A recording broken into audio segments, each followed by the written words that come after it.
Cold War Zombies DLC 3 is right around the corner, so what better way to prepare for Mauer Der Toten than going over everything you need to know. There is a lot of information to get through in this video. We'll be breaking it down bit by bit, and I guarantee there's some bits you won't know about, so it's worth watching this video all the way through to the end. And if, like me, you're super excited for this map to drop, let me know your thoughts in the comments below. Drop this video a like rating, and to make sure you never miss out on anything to do with Mauer Der Toten, make sure to subscribe to the channel. Jumping straight into things, let's talk about the storyline very briefly. Why are we in Berlin? What characters are going to be important, and who is the shadowy figure we see in the trailer? Well, this follows on the events from Outbreak's Operation Excision, where Requiem identified 8 scientists within Omega Group who are willing to defect for their safety, known as the Omega 8. Requiem's top team of agents arrive after multiple jumps with a special device to contact Ravenov for more intel, but it's not in the cards for the team to come home, with the mission coming to a head at the sanatorium where the defecting scientists are supposedly waiting to be rescued, but instead their corpses are left with an immediate exfil called as the team realize they've walked into an Omega trap. As Raptor 1 picks up the strike team for evac, his helicopter is attacked and comes crashing down. Sadly,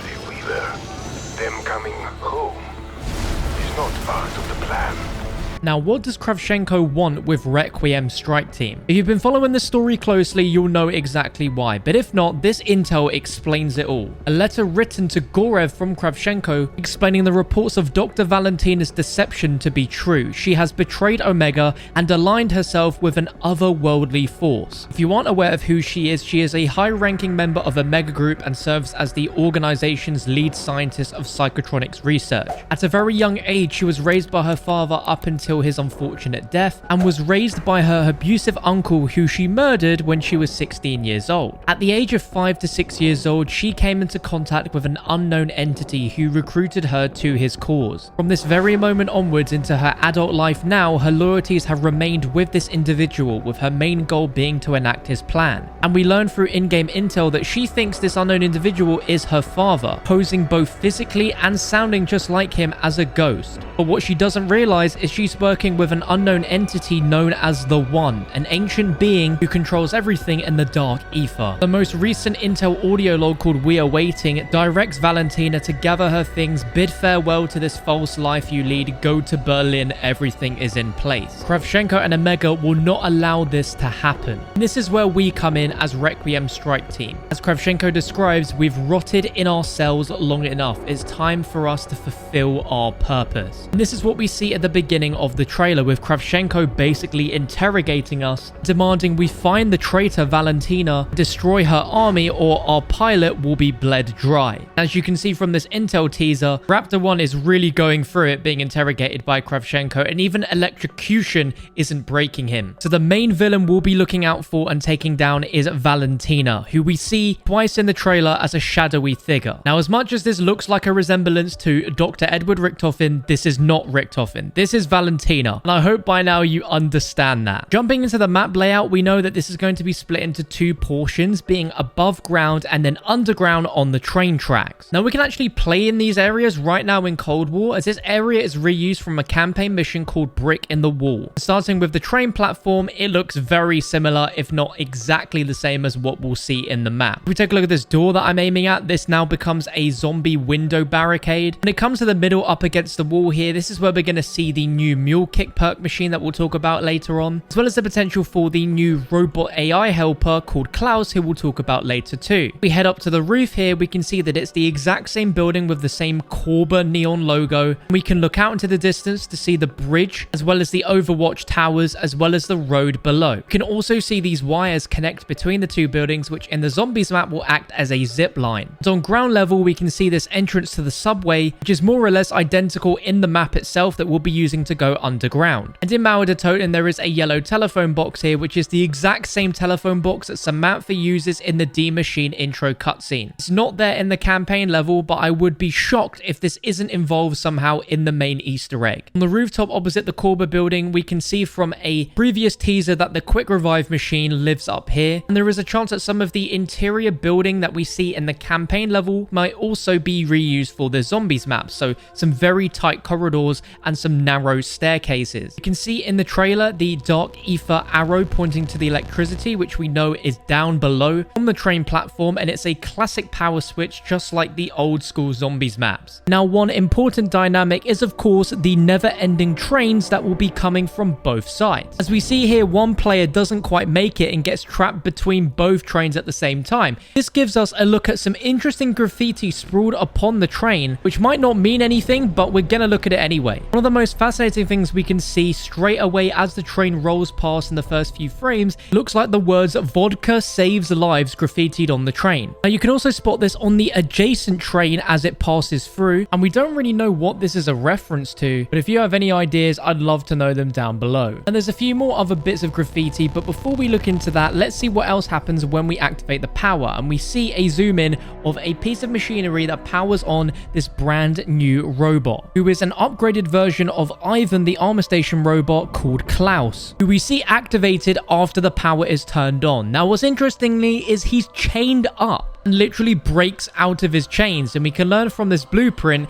that he was delivered to a Berlin safe house, so we can assume this safe house is on the train platform. This blueprint teaches us a lot about his performance in battle. Dramatic improvement to marksmanship, hand-to-hand combat seeing significant improvements, obeying basic orders, durability and strength have been improved by 80%, and his core hardware is less resistant to modifications and system updates, but he's highly irritable, lashing out violently if provoked or when feeling self-conscious, prone to mood swings resulting in increase of unsolicited opinions and complaints when bored, and sometimes his train of thought verges on existential crisis. This robot is going to have all kinds of personality and is essentially the civil protector of Cold War zombies. Really hope we get some backstory as to why he was chained up, but we're going to release him. He's going to help us out. With the hints from Craig and the graffiti, there's a chance that Klaus might actually have a vodka problem, which would be the funniest thing we've seen in zombies forever. Some other graffiti that we can spot on the train is this, which when translated translates to "death to the occupiers" or the occupants, which is why we see so many burning zombie bodies coming out of the train. And there's also graffiti that says "the banana," which could be a reference to the dark ether monkeys. Only time will tell what that really means. Now, what looks to be a really important part of the map is that Pack-a-Punch is going to have a ritual of sorts in order to unlock. As our characters approach it in this trailer, it is infused with this dark ethereal red energy, and that energy is then redirected to this mysterious figure that looks like Skeletor, who controls all of these floating zombies to then attack the player. Now, the exact details of this mysterious zombie figure is yet to be known, but in terms of storyline, I truly believe that this is Zykov, who is the stranger who has been trapped in the dark ether ever since the 1950s, where he ventured into Project N Station on his own and was locked in there, trapping him within the dark ether, as this thing possesses some really weird features, such as these weird long fingers which resemble the Keepers, but there is a lot of modern technology and clothing that this thing is wearing, which gives us reason to believe that this thing was once human. Either way, it has the power to possess some of these zombies, and some of these zombies will have purple blue glowing eyes similar to the colors of the dark ether, which is really interesting. Now, no zombies map will be complete without a new wonder weapon, and here we are with the Cerberus, formerly known as the CRBRS. This is a fully automatic handgun which fires lethal energy blasts, and we see this weird sphere come out of it, which is called the Copycat Companion Sphere, which provides synchronized support fire every time you shoot. As you can see from the overhead shot, every time this gun fires, you see a adjacent shot come from the sphere, which is awesome. Now, we know from the teasers that there are 4 total versions of this weapon. In the trailer, we get a look at one of them. This version shoots triple lethal energy blasts, a bit like a shotgun thunder gun, and it looks like it might even be able to stun the zombies on the spot and then kill them. The 2 other versions look like one will be some sort of cannon and take on an SMG sort of shape, and then this final form at the bottom looks to be an assault rifle sniper rifle hybrid. If you have any ideas or theories on what these other versions could be, let me know down below. But a new map would not be complete without a new perk, and we get Mule Kick returning in this map, which is fantastic, and the machine comes with its own defense defense mechanism. When buying Mule Kick, the guns on the side will actually fire, shooting all the zombies around you. This is an absolutely fantastic mechanic, which I think will only be exclusive to this map, as the Mule Kick machine won't be present on the older maps. It would just be in the Wonder Fizz. On top of this, something the trailer won't show you is a new function called dynamic Wallbuys coming to this map and every other map. What this means is Wallbuys will have a chance to increase in rarity at the end of every 5th round, all the way up to legendary. So as the rounds go up, you'll now have more weapon options to choose from. And there are a few new enemies inside of this map. We've already seen the main one, which looks like Skeletor, but we're getting the Transy Soldat from Outbreak is returning. We're also getting a new dog round, as you can see from these really horrific looking zombies, which are some sort of mutation with dark ether crystals, which look like they run really fast, and if they get too close to you, they'll explode. Another thing not spotted in the trailer is a new piece of equipment that you can craft called the LT-53 Casimir. This will act as a new tactical equipment, which you can use to send zombies into the dark ether or transport you to a different area entirely. Now, this is clearly a homage to the Gurch device from the original Ether storyline, and I reckon that this could compete with the Monkey Bomb, if not be the new replacement. I'm incredibly excited to see how this map plays out with the storyline of Valentina, the one, and the twists and turns that come with facing whatever threats are coming out of the dark ether. I'm just so ready for new zombies. I'm really excited for it. Let me know if you guys are too in the comment section below. If you found this video informative, please go ahead and leave a like rating, subscribe so you don't miss out on the latest for Mauer Der Toten when it comes out, and everything up to date for zombies. Be sure to stay tuned to the channel.